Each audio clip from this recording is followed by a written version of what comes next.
go far beyond the basics. They're very caring people.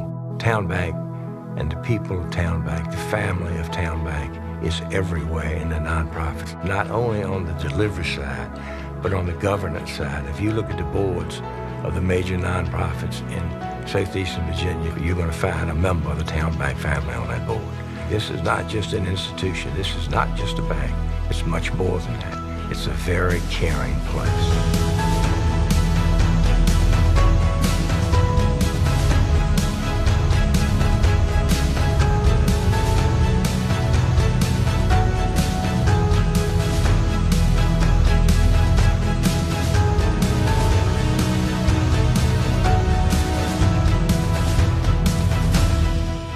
When you join or become part of a group that has a culture of giving, that has a culture of positive thinking, has a culture of warmth and caring, it's contagious. I think that's what drives this bank in terms of community service and community giving.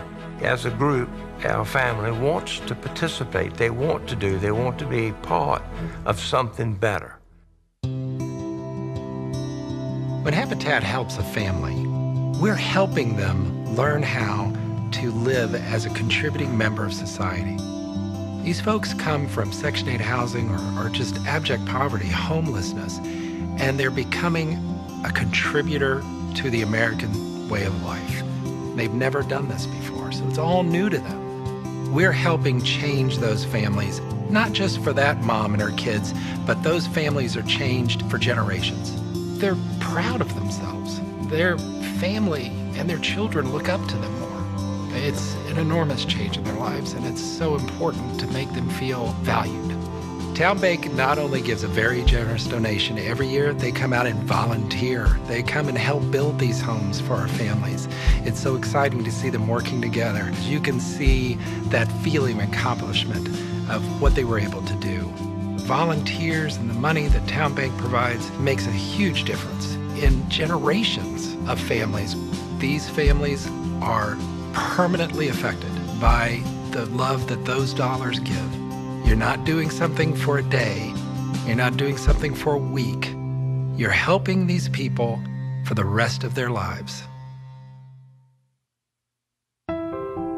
We identify those families, those children with the most social risk factors in their life. They have so many challenges in their life. They have the most to gain from our program. We have a 100% on-time graduation rate.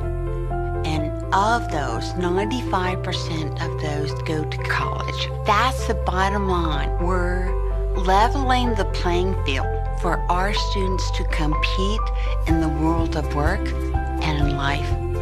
Our students come in every morning with that handshake to welcome them to school every day, to say, welcome, you're here, this is a safe place for you, we're ready to go, we're gonna learn. And last but not least, let's say good morning to our soldiers!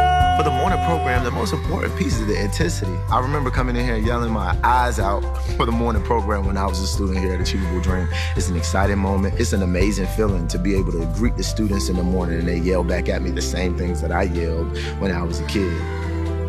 Our board members, like Brian Skinner, come in and shake hands with the kids. And it gives our students a chance to see, oh, these people are from the world. They're working. This is how they dress. And they care about me enough to be here.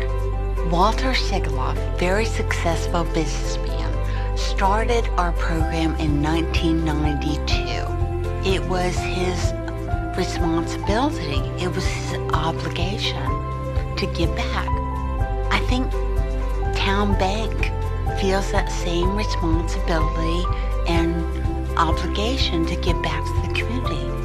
The TowneBank family, the shareholders, are all a part of an Achievable Dream family.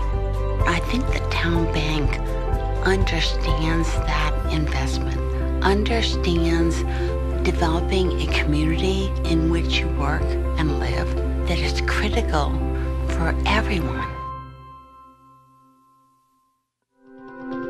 So the clients we serve are families and children and seniors who aren't sure where their next meal is coming from. So when you drop that meal off, you don't drop it off at the stoop and run away.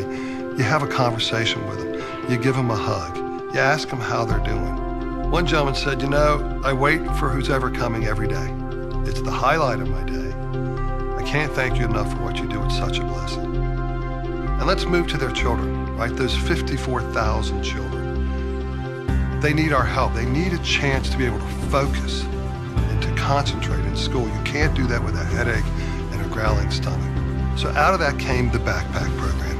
And it gives them 6 meals through the weekend, allowing them to show up for school ready to learn, ready to focus.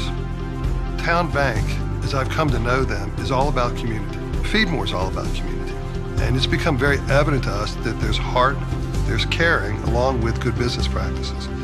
And it's a brand, it's a promise kept. And they have to take actions that mean something to their stockholders, because there's choices of what they can do with that cash. Those that we serve, those that TowneBank has chosen to help out with, if you want to use Maslow's hierarchy of needs, our investors are at the top triangle. It's about self-actualization, making a difference in the world, because my basic needs have been met.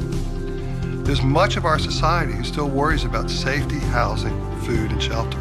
We want to nourish these folks, and we want to empower them. We want to feed them, and we want to shorten the line. That's what this partnership between TowneBank and Feedmore does. It gives them a fighting chance. It gives them a hand up, right?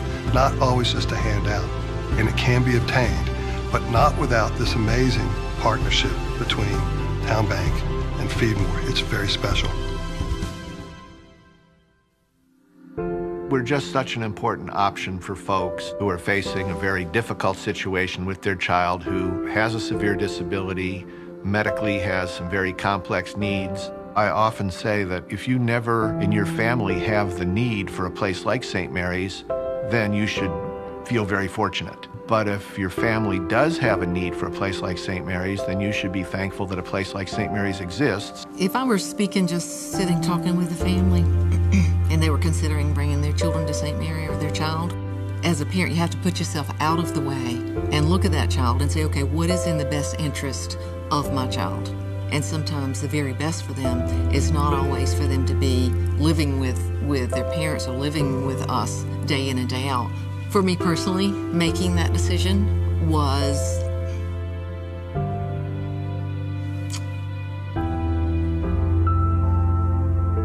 heart-wrenching.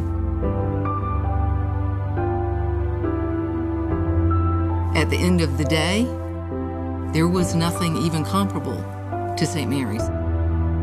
Well, my father was a very successful businessman, and he always used to talk about the importance of people before profits. And I'm pretty sure a fellow like Bob Aston feels that way, that it's people before profits. And profitability is obviously very important, because it's from that profitability that a good corporate citizen like TowneBank can then support a community, including St. Mary's Home. So we're very grateful for that. God bless TowneBank. It has been a real blessing for the people who live here. We think of needs so often in the abstraction, but when you get into the world of philanthropy and you visit the nonprofits and you deal with the executive directors and you see the work that they do, you understand the human side. You understand that it is not an abstraction, that it's a critical need. It's a real need. It's a human need. So many banks do not do that. It's very easy for a bank to be detached, very easy. You can play nothing but a numbers game. But this is a people game, and that's why TowneBank has distinguished itself and why it's enjoyed such tremendous success. People sense it. It's real. And TowneBank cultivates that, and it's important that shareholders understand that a community bank, a regional bank, a growing bank like TowneBank is something that they can be very proud to be associated with. It's a commitment that's lived by the family of this bank every single day.